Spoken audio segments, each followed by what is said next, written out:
இன்றே டவுன்லோட் செய்து உங்கள் ஃபேவரட் ஷோக்களை என்ஜாய் பண்ணுங்க.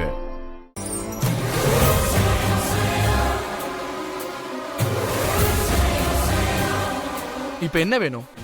சரி, என் காதல் உங்களுக்கு வெறுப்பா தெரிஞ்சா விட்டுருங்க. இனி அந்த டாபிக் எடுத்துட்டு வர மாட்டேன். ஆனா என் அம்மாவோட கனவு உங்களுக்கு ஞாபகம் இருக்குல்ல மாமா? நம்ம 2 பேரும் சேர்ந்து டான்ஸ் அகாடமிய நம்ம 2 பேரோட பேர்ல தான் ரெஜிஸ்ட்ரேஷன் பண்ணிருக்கோம். நம்ம 2 பேரும் சேர்ந்து தான் அந்த அகாடமிய ரன் பண்ணணும். அதுக்கு எனக்கு உங்களோட கோஆபரேஷன் தேவை மாமா. ஓஹோ,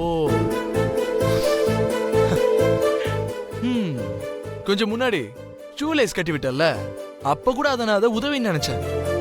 ஆனா அது உன்னுடைய தேவைன்னு எனக்கு இப்பதான் புரிஞ்சுது. ஒண்ணு கழுத்தை பிடிப்ப, இல்லனா காலை பிடிப்ப. இதான் உன்னோட குணம். உன் கூட சேர்ந்து நான் டான்ஸ் அகாடமி மட்டும் இல்ல, எதையுமே ரன் பண்ண முடியாது. அதுலயும் உனக்கு கோஆபரேட் பண்ணுவேன் மட்டும் நினைக்காத மாமா. தயவு செஞ்சு அப்படி கூப்பிடாத. இந்த அப்பாவித்தனமா முகத்தை வச்சுட்டு கேட்டா இந்த வாலாட்டத்துக்கு ஒண்ணு சரி கிடையாது.